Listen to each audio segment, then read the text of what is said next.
벤츠 전기차 EQS는 전기차 중에서도 굉장히 비싼데요. 가장 싼 모델이 1억 6천만 원을 넘습니다. 벤츠가 만든 전기차니까 비싸겠다 싶긴 하지만요. 그럼에도 뭔가 특별한 것이 있어야 사람들이 사지 않겠습니까? 가장 눈에 띄는 것은 디스플레이입니다. 화면이 어마어마하죠? 운전석부터 조수석까지 하나로 연결된 이 디스플레이의 크기는 무려 54인치입니다. 그런데 이 디스플레이, 화면만 큰 게 아니라 무려 OLED입니다. 네, 맞습니다. 화질 엄청 좋은 OLED TV 만들 때 쓰는 그 패널입니다. LG 디스플레이가 공급했고요. 사실 요즘 나오는 자동차, 특히 럭셔리 자동차는 이렇게 화면이 강조된 게 많습니다. 전기차 시대가 되면서 더 그런데요. 내연기관 자동차처럼 엔진, 미션 이런 구동 부품이 있는 게 아니니까 차별할 게 이전보다 적어졌죠. 예전에는 차를 얘기할 때 우선 몇 기통인지 혹은 몇 cc인지, 변속기는 7단인지 10단인지 이런 걸 물어봤는데, 요즘은 한 번 충전하면 얼마나 가는지, 내부의 디스플레이는 어떤 게 들어갔는지 이런 걸 소비자들이 중요하게 봅니다. 특히 럭셔리 자동차는 디스플레이가 굉장히 중요한 요소가 됐어요. BMW의 경우 i7 전기차의 뒷자리에 31인치짜리 시네마 스크린을 달았습니다. 현대자동차도 조금 늦긴 했지만 럭셔리 모델인 제네시스부터 대형 OLED 화면을 적용할 것으로 알려지고 있습니다. 바야흐로 자동차에도 OLED 시대가 열리고 있는데요. 이번 주제는 자동차에서 새로운 미래를 찾는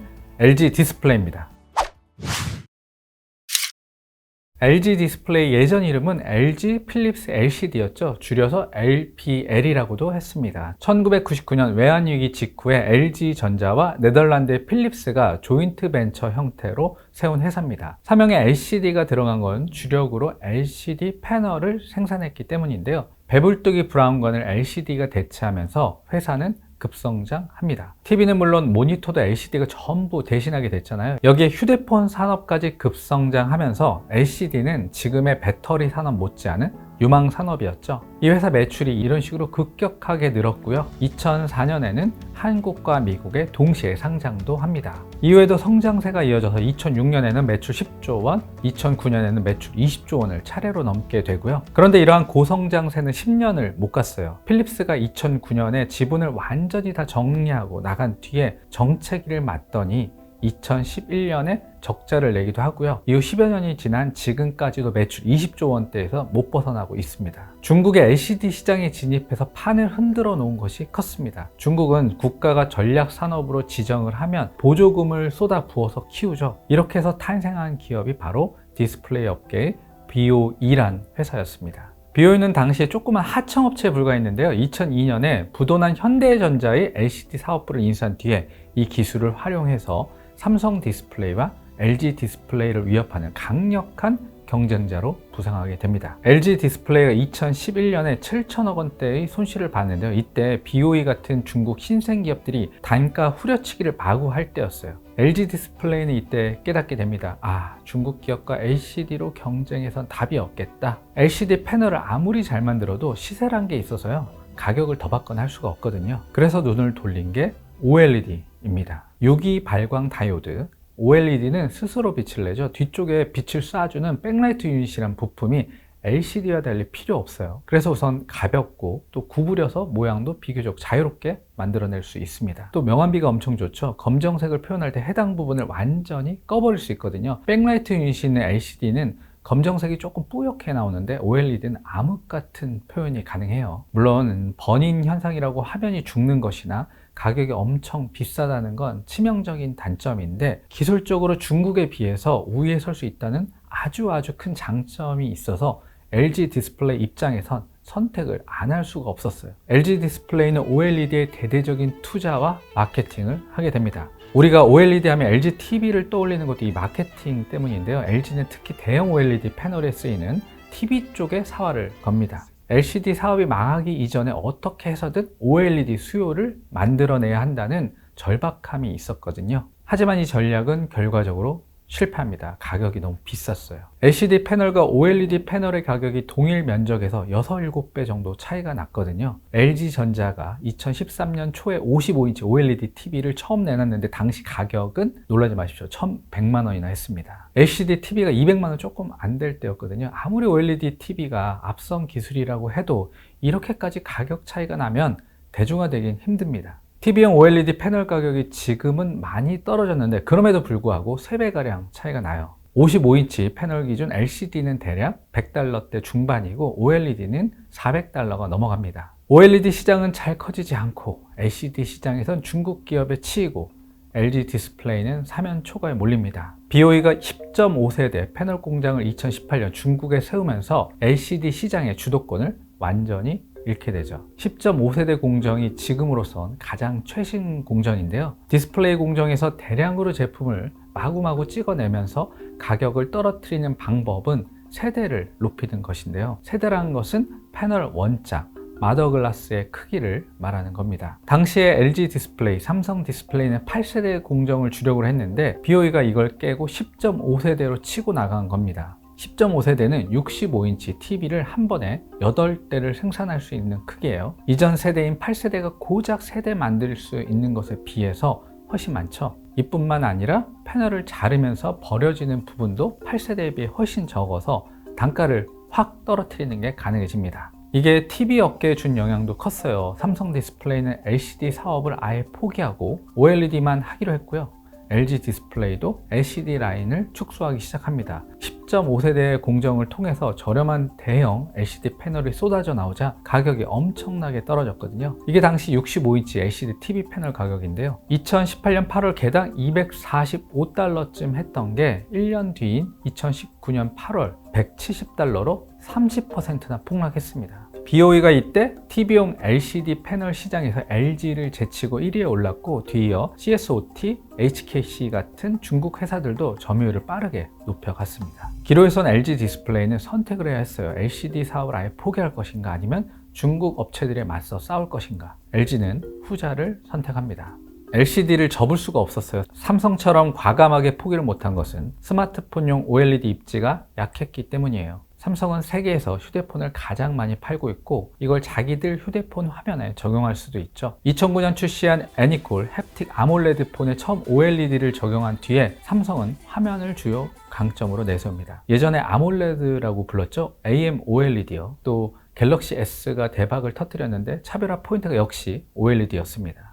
이후 소형 OLED 시장에 폭발적인 성장이 오는 계기가 생기는데요. 바로 애플이 2017년 아이폰 X에 OLED를 적용한 겁니다. 아이폰은 스마트폰 시장에서 독보적인 존재감을 갖고 있죠. 가격은 일반 휴대폰 대비 평균 2.5배 더 비싼데 $600 이상의 프리미엄급에선 점유율이 70%를 넘습니다. 그러면서도 한 해 2억 대 넘게 팔아칩니다. 이런 회사가 OLED를 스마트폰에 채택했으니까 이 시장이 커질 수밖에 없었어요. 근데 그 수혜는 LG가 아니라 삼성이 가장 크게 봅니다. 삼성은 소형 OLED 분야에 주로 투자했고 LG는 대형 OLED에 특화가 되어 있었거든요. 그나마 아이폰 11때부터 LG 디스플레이도 OLED 패널 공급을 할 수 있었는데 그래도 메인은 역시 삼성 디스플레이였습니다. LG 디스플레이 입장에선 소형 OLED 시장에선 삼성이 안 되고 대형 OLED 시장은 잘 안 커지고 여기 LCD는 중국에 치이고 살 길이 안 보였어요. 2012년 매출 29조 원으로 정점을 찍은 뒤에 계속 쪼그라들고 이익은 2018년부터 흑자를 내기 시작합니다. 2011년 코로나 팬데믹 특수로 잠시 흑자를 내기도 했지만 이듬해인 2022년에는 사상 최대인 2조 원대 영업 적자를 기록했고요. 올해는 이 적자가 늘으면 늘었지 줄지는 않을 것으로 증권업계에서 보고 있어요. LG 디스플레이는 이제 망할 것인가? 그럼 안 되겠죠. 한국 디스플레이 업계 기둥인데 당장은 아이폰에 희망을 걸고 있습니다. 10인치 이하의 소형 OLED 패널 시장은 애플이 생명줄을 쥐고 있어요. 애플이 주문을 주면 살고 주문 안 주면 죽습니다. 애플이 스마트폰을 연간 2억 대 넘게 파는데 이 중 10%만 해도 2천만 대 패널을 공급할 수 있잖아요. LG는 어떻게 해서든 일감을 확보해야 하는데요. 다행히도 아이폰 15 패널 중 일부를 공급합니다. 최상위 모델 프로 맥스와 프로 모델에 LG 패널이 들어간다고 해요. 물론 삼성이 더 많이 들어가긴 하겠지만 삼성이 6, LG가 4의 비율로 적용된다고 가정하고 올해 아이폰 15가 8천만 대가량 팔린다고 가정하면 LG 디스플레이 관련 매출은 최대 5조 원에 달할 것이란 분석이 나오고 있어요. LG 입장에선 천운인 것이 이번 아이폰 시리즈에서 BOE의 OLED 패널이 탈락한 것으로 알려지고 있습니다. BOE가 들어와서 나눠 먹었으면 LG에 돌아갈 물량이 확 줄었을 텐데 너무 다행이죠. 만약 애플이 아이패드 그리고 노트북의 맥북에도 OLED 화면을 적용한다면 그럼 LG는 삼성과 한번 해볼만 합니다. 아이패드부터는 10인치 이상 화면인데요. 대형 OLED에 특화된 LG가 조금은 더 자신감이 있는 분야거든요.